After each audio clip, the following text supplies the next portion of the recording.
जय माता दी दोस्तों, कैसे हैं आप सभी। आशा करता हूं दोस्तों आप सभी अच्छे होंगे, स्वस्थ होंगे। दोस्तों आज मैं आपको ये बताऊंगा कि अगर आप अपनी ज़िंदगी में परेशान हो चुके हो सब कुछ करके, आपके साथ में ऐसी स्थिति आ चुकी है कि अब मरने के सिवाय आपके पास में कोई रास्ता नहीं बचा। आपने तरह तरह के उपाय करे, तरह तरह के टोने टोटके किए, तरह तरह के हर तरह के भक्तों के पास भी चले गए, वहाँ से भी कोई समाधान आपको नहीं मिला। आपका कोई काम ही नहीं बन रहा, आप मुसीबत में घिरे पड़े हो, परेशान हो, कर्ज़ आपके ऊपर हो गया है और आपके शत्रु बहुत ज़्यादा हो गए हैं, आप कोर्ट कचहरी के मामलों में फंसे पड़े हो और हर तरह की तमाम परेशानियां आपके जीवन में आ गई हैं। हर तरीके से आप परेशान हो, घर से भी हो परेशान, बाहर से भी परेशान हो, काम भी नहीं चल रहा, कर्ज भी हो गया है, मतलब कि मरने के सिवाय कोई रास्ता ही नहीं बचा है आपके पास में। तो आप कैसे इन सभी मुसीबतों से, परेशानियों से आप बाहर निकल सकते हो। मैं आपको एक तरीका बताऊंगा जिसे अगर आप करते हो तो हर तरह की मुसीबत से आप बाहर निकल सकते हो। और अगर आप वास्तव में सही में एकदम समर्पित भाव से इस प्रयोग को करोगे, आपका काम ज़रूर बनेगा और सारी मुसीबतें आपके जीवन से हमेशा हमेशा के लिए ख़त्म हो जाएंगी। देखिए दोस्तों, परेशानियां, मुसीबत हर किसी के जीवन में आती हैं। किसी के जीवन में कम आती हैं, किसी के जीवन में ज़्यादा आती हैं। वास्तव में मैं आपको बताऊं कि सबसे बड़ी चीज़ अगर कुछ है तो वो है समय।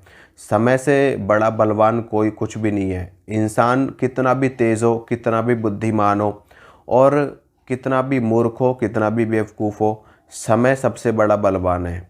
अगर अगर आपके भाग्य में आपका अच्छा योग लिखा है, आपका भला होना लिखा है ना, तो मैं आपको बता रहा हूँ, आप हर जगह गलती करोगे ना तब भी आपका भला ही होगा। आप मिट्टी में हाथ डालोगे तो वो भी सोना बन जाएगा। और आप कितने भी बुद्धिमान हो, कितनी भी अच्छा दिमाग हो आपका, हर चीज़ आप बहुत सोच सोच समझ के करते हो, हर चीज़ को देख के करते हो, लेकिन अगर आपका समय ख़राब है ना तो कितना भी दिमाग लगा लोगे तब भी उस चीज़ में आपको लॉस होगा, उस चीज़ में आपको नुकसान उठाना पड़ेगा।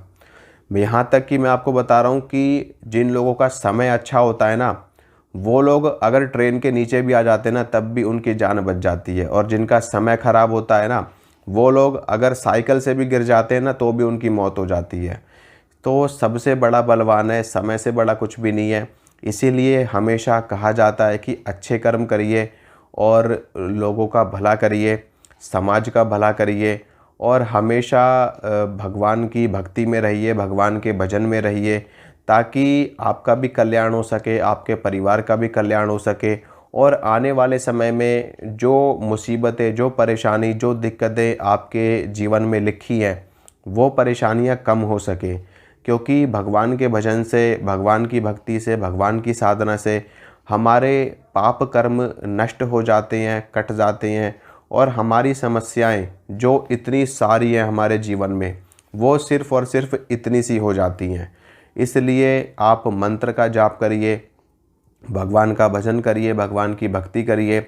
बाकी मैं एक उपाय आपको बताने वाला हूँ इस वीडियो में, तो वीडियो को लास्ट तक देखना। उससे पहले अगर आप चैनल पे नए हैं तो चैनल को सब्सक्राइब कर लेना, वीडियो को लाइक करना, वीडियो को शेयर करना। तो करना क्या है आपको वो मैं आपको बता रहा हूँ। देखिए, हनुमान जी संकट मोचन है। कवन सो काज कठिन जग माही, जो नहीं होत तात तुम पाही। भगवान हनुमान संकट मोचन है और कलयुग के जागृत देवता हैं, कलयुग की जागृत शक्ति हनुमान जी महाराज है। और भगवान राम ने ही हनुमान जी को कलयुग के अंत तक रहने के लिए कहा है और कलयुग में जो भी लोग परेशान हैं, मुसीबत में है, उन सभी का कल्याण हनुमान जी को करने का आदेश दिया है भगवान श्री राम ने।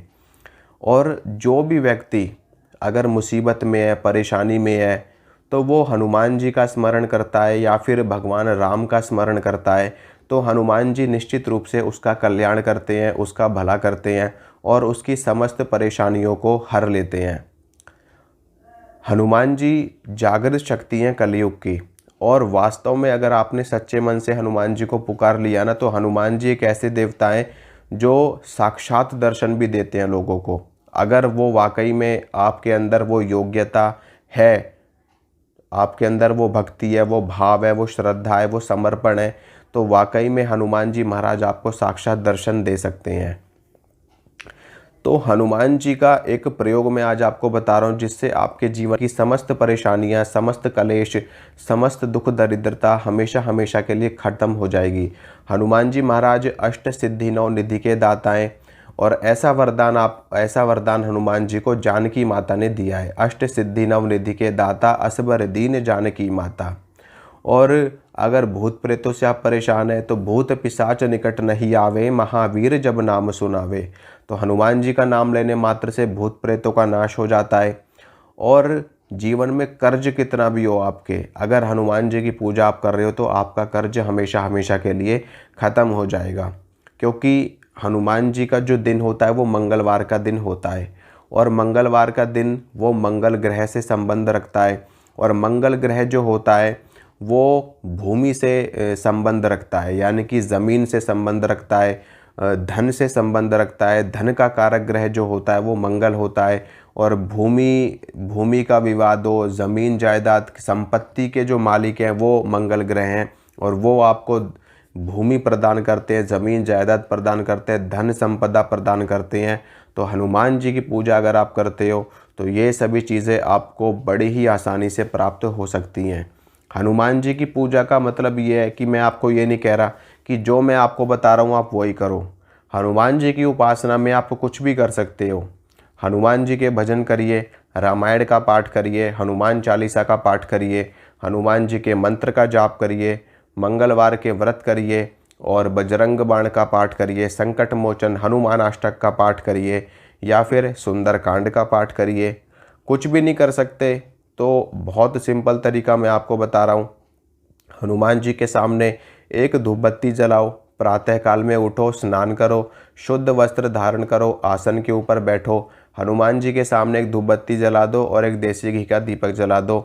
और कुछ भी नहीं कर सकते ना तो रामायण होगी आपके घर में, रामायण का पाठ करिए, नहीं तो सुंदरकांड ले लीजिए, सुंदरकांड का पाठ करिए, नहीं तो हनुमान चालीसा का पाठ कर लीजिए। बहुत सिंपल है हनुमान जी की पूजा, बहुत ज़्यादा सिंपल, कोई नियम नहीं, कोई परहेज नहीं, कोई कुछ नहीं। हाँ, इतना ज़रूर है कि अगर आप वास्तव में हनुमान जी के भक्त हो, सच्चे भक्त हो अगर आप हनुमान जी के, तो अंडा, मीट, शराब इन चीज़ों से दूर रहना। दोस्तों मैं आपको सही बात बता रहा हूँ कि अगर वास्तव में आप चाहते हो कि आप हनुमान जी के सच्चे भक्त हो और आप अपने जीवन में हनुमान जी की कृपा लेना चाहते हो तो अंडा, मीट, शराब इनसे दूर रहना। बाकी प्याज लहसुन आप खा सकते हो, कोई ऐसी विशेष बाध्यता नहीं है।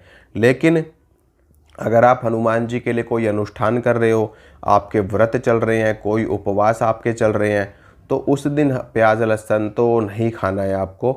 अनुष्ठान कर रहे हो जैसे कि 11 दिनों का, 21 दिनों का, 41 दिनों का, तो उसमें प्याज लहसुन का परहेज होता है। बाकी मंगलवार को आप ना खाएं तो कोई दिक्कत नहीं है, बाकी दिन आप खाइए, कोई परेशानी वाली बात नहीं है। और हनुमान जी की पूजा करिए, कोई समस्या आपको नहीं आएगी। जो प्रयोग मैं आपको बताने वाला हूँ वो बता रहा हूँ। देखिए, कितनी भी परेशानी में आप घिरे हुए हो, अगर आप ये प्रयोग कर लेते हो ना तो आपकी परेशानी जड़ से ख़त्म हो जाएगी। आपको करना क्या है कि शुक्ल पक्ष के पहले मंगलवार से आपको ये प्रयोग शुरू करना है। शुक्ल पक्ष के पहले मंगलवार से आपको प्रतिदिन हनुमान चालीसा के 11 पाठ आपको करने हैं और 11 मंगलवार के आपको व्रत करने हैं। ये 2 चीज़ें अगर आपने अपने जीवन में कर ली ना तो जितनी भी समस्याएं आपके जीवन में, जितनी भी परेशानियां हैं, सारी परेशानियां, सारी समस्याएं हमेशा हमेशा के लिए ख़त्म हो जाएगी। मैं गारंटी देता हूं आपको इस बात की। तो ये चीज़ आप करिए और फिर देखिए क्या चमत्कार आपके जीवन में होता है। 11 मंगलवार के व्रत करिए और शुक्ल पक्ष के पहले मंगलवार से आपको ये शुरू करना है। पहले मंगलवार से ही आपको व्रत भी शुरू करना है और पहले मंगलवार से ही आपको प्रतिदिन 11 पाठ हनुमान चालीसा के करने ही करने हैं। आपको प्रतिदिन आपको करने हैं, समय निकाल करके। अगर बीच में कभी गैप हो जाए तो कोई ऐसी दिक्कत वाली बात नहीं है, लेकिन व्रत का गैप नहीं होना चाहिए। मंगलवार के व्रत आपके ज़रूर चलेंगे और 41 पाठ आप करिए। जब तक आपके 11 मंगलवार के व्रत पूरे नहीं हो जाते तब तक आपके 11 पाठ भी हनुमान चालीसा के रुकने नहीं चाहिए। यानी कि 11 मंगलवार के व्रत और जब तक वो पूरे नहीं होंगे, जिस दिन आप उद्यापन नहीं कर देते व्रत का, उस दिन तक आपको 11 पाठ करने ही करने हैं हनुमान चालीसा के। उसके बाद एक पाठ रोज के करिए, कोई दिक्कत नहीं है, या फिर आपका मन नहीं है तो मत करिए, ठीक है, लेकिन तब तक करिए। और प्रसाद ज़रूर चढ़ाना मंगलवार को हनुमान जी को, ये चीज़ करिए और फिर देखिए क्या होता है। तो वीडियो को लाइक करना, वीडियो को शेयर करना, चैनल पे नए हो तो सब्सक्राइब ज़रूर करना।